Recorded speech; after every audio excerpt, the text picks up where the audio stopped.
Hi, my name's Jake. I thought I knew who I was, a kid who liked to do normal things, go to school, play video games, hang out with my friends. But the other night, my whole life changed when my friends and I were given the power to morph. Change shapes, become animals. What is up, guys? Rogue TCG here, bringing you another deck profile video.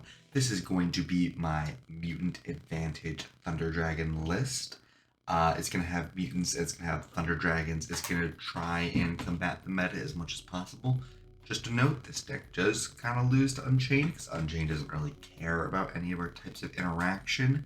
But it's a fun little pet deck that you can probably just take to locals and take a couple wins. Maybe not win the whole thing, but just have some fun, So let's get started with the card by card. We're running Triple Mutant MO5 on normal or special. It adds a monster from deck to hand, and you can tribute it. Then banish a card from your hand or face up field, and special summon a monster from your hand or deck based on the banished card. If it's a monster, you summon Beast, Spell, you summon Mist, and Trap, you summon Arsenal. This is going to be applicable for all the mutants, all the mini mutants is what I call them. So yeah. Then we got Triple Mutant ST46. This one on normal or special adds a spell trap. Then it has the other tribute effect where you can summon Beast, Mist, or Arsenal. We have Mutant. If you control a mutant mutant card, you can special this from your hand. You can tribute this card, banish a mutant from your hand or deck, special summon a monster from your hand or deck based on the banished card, but lose life points equal to special summon monster's original attack, and then you mutant Beast, Mutant Mist, and Mutant Arsenal. You can only use that once per turn. Here is the Pinnacle Beast. Cannot be special summoned except by the effect of a mutant card. Your opponent cannot target this card with monster effects, so it's untargetable from by monsters. You can only use each of the following effects of Mutant Beast once per turn. When your opponent activates a spell, card, or effect, quick effect, banish a card from your hand or field, negate the activation, and if you do banish that card, if this card in its owner's possession is destroyed by an opponent's card, you can target one of your banished mutant traps added to your hand. This one's the one you're going to be going to most frequently. It's a spell trap negate. It resists monster targeting, which basically rules that unicorn out of the equation. I believe SP Little Knight also targets, so this also gets around that. We have our Mutant Arsenal. This is the trap one, so it can't be. You can only special it with traps. It can't be targeted by traps, which is very good in control mirrors. And you can only use one of each of the following effects. If they activate a monster effect, quick effect, banish a card from hand or field, target a monster in the field, and then banish it. And if this card's owner's control possession is destroyed by an opponent's card, target one of your banished mutant spells and add it to your hand. We're going to run Double Mutant Evolution Lab because it is very searchable with ST46. When it's activated, special summon a level 4 or lower mutant from your hand or banish. And then mutant monsters you control gain 100 attack for each of your banished mutant cards with different names. Once per turn in the main phase, place a mutant monster from your hand on the bottom of the deck, and if you do, draw a card. So this helps you get the Beasts and Arsenal out of your hand if you do draw them. So we are running 2 of that. We're running Mutant Fusion. Fusion summon 1 Mutant Fusion monster from your extra deck by banishing fusion materials listed on from your hand or field. If your opponent has activated a card or effect this turn, you can use 1 monster from your deck and grave as fusion material as well. So this is basically a mix between Shit All Fusion and Triple Tactics Talent, where if your opponent activates something, you can functionally do a bigger, better effect and get you to the big boss monster. So you're kind of relying on them to interact with you if you have this card in hand, but adding it to your hand does kind of telegraph, so you want to add it after the fact that they've activated something. We're running Double Mutant Karat. During the main phase, fusion summon a Mutant Fusion from shuffling the fusion materials from into the deck from field, grave, and banished. Only activate it once per turn. So a very good fusion spell. It's like a Necro Fusion on Crack. We have Double Mutant Expansion. When it's activated, take a level 4 or lower mutant monster from your deck and either add it to your hand or special it. And if a level 8 or higher mutant you control will be destroyed by a card effect, you can banish this card you control instead. So note, you can't just keep summoning stuff from your deck. However, it does stay on board, so you can always make an arsenal, and it is protection. Now onto the Thunder Dragon portion of the deck. We're running Triple Thunder Dragon. You pitch it to add 1 or 2 Thunder Dragons from your deck. It's just a little advantage engine, but we're mostly playing this for our Titan. We're playing a Triple Thunder Dragon Roar. When this card is banished or sent from field to graveyard, you can special summon 1 Thunder Dragon monster from your deck in defense position, but return to the hand during the end phase. You're very often summoning Dark off of this just to get extra advantage. But if you do banish this with a mutant, you get double advantage because you make Beast and then you get the summon to Dark. We're running Double Hawk. You can discard it, special summon a Thunder Dragon that's banished or in your grave, and if this card is banished or sent from field to grave, you can shuffle any number of cards from your hand to the deck and draw the same amount of cards. Oh, Roar does also add a Thunder Dragon card from banish or grave back to your hand. We're running triple Dark. Dark in hand is a quick effect to discard to add another Dark from your deck to your hand. So we're not really going to be using the in-hand effect too frequently, however, it can trigger Titan.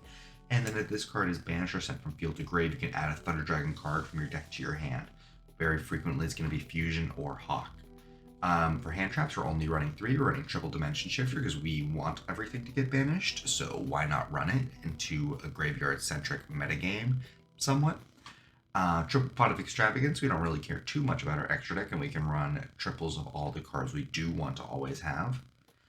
We are running Triple Emergency Teleport because if you have not noticed, Mutant MO5, Mutant ST46, and Mutant are all level 3 or lower Psychic type monsters that you can just special from your extra deck. So this is like the best card in the deck because you can just get the mutants, and even if you don't use them, they get bashed at the end of the turn, so they go where you want them. 1 Gold Sark, you can Gold Sark for a Roar just to get an extra body on board all the time, and then 1 Called By because we don't want to get hand trapped. So that's 41 cards. Couldn't really find a spot to cut a card. There probably is one, probably in the Thunder Dragon portion or in the Mutant section, but I have not fine-tuned this list, but I have played Mutant quite a bit in the past. We're running Double Titan, mostly Fusion Summon or Special Summon, a Banish a Thunder monster you control, and a Thunder Fusion you control. When a Thunder monster's effect is activated in the hand, even during the damage step, quick effect, destroy a card on the field. If this card would be destroyed by card effect, you can banish 2 cards from your grave instead, so it can't empty your grave and put more stuff in the banished for your Mutant Evolution Lab. Just an overall very good card. It's interaction, it's protection, it's a big body at 3200. Here's the boss monster of the Mutant archetype, even though we're very rarely going to be making it, Mutant Ultimus. When your card effect is activated, quick effect, you can banish 1 mutant card from your hand, grave, or face of field with the same type, monster, spell, or trap. Negate the activation if you do banish that card. If this fusion summon card is destroyed by an opponent's card, you can add up to 3 of your banished mutant cards, 1 of each monster, spell, and trap, to your hand. You can only use each effective mutant Ultimus once per turn. It is functionally an Omni Negate.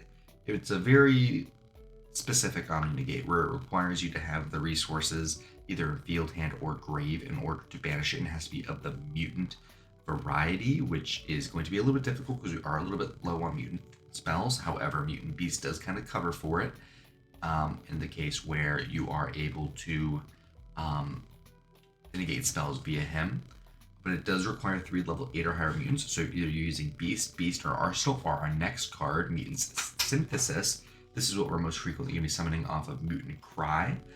2 mutant monsters with different attributes, so you can't use any of the little ones, but you can use a little one and a big one, or 2 of the big ones. When this is fusion summon, target a card on the field, destroy it, so it is just a pop-on summon, which is very nice, and basically makes this turn into a slower Trident. And when your opponent activates a card or effect, quick effect, activate this effect for the rest of the turn. This face-up card is unaffected by the effects of an opponent's card with the same type, monster, spell, or trap as that card. If this fusion summon monster you control is destroyed by an opponent's card effect, you can add one of your banished mutant cards from your deck, from your banish zone to your hand. You can only use this effect once per turn. This one's the best one out of the bunch. It lets you pop a card. It can gain protection from anything your opponent activates, like Torrential or Dark Hole or Lightning Storm or anything. So it lets you gain protection from that, so you're not really going to be too concerned about it. And then if they do get rid of it, you do get to float to any of your banished cards instead of a specific one like Beast and Arsenal specify. That's going to be it for the mutants and the Thunder Dragons. Now here's on the generic portion. We have 2 Dingirsu. These are both level 8s. So we can make Dingirsu, and we will end on these somewhat frequently on our side of the board. So might as well just have them since we are running an extravagance. So just try and have it in hand. Double Unicorn to spin things away and get cards out of our hand. Nightmare Phoenix in order to pop back row. However, more than likely this is going to be banished off an extra. This is just kind of a flex spot.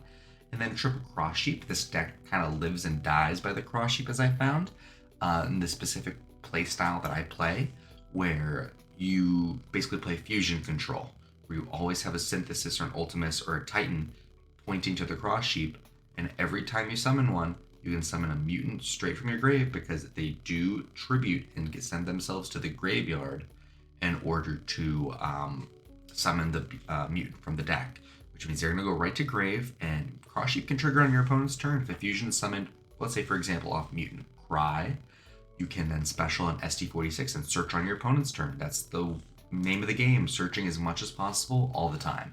Just overwhelm them with advantage with your mediocre cards. So we're running 3 of that to always make sure we have it even after an extra.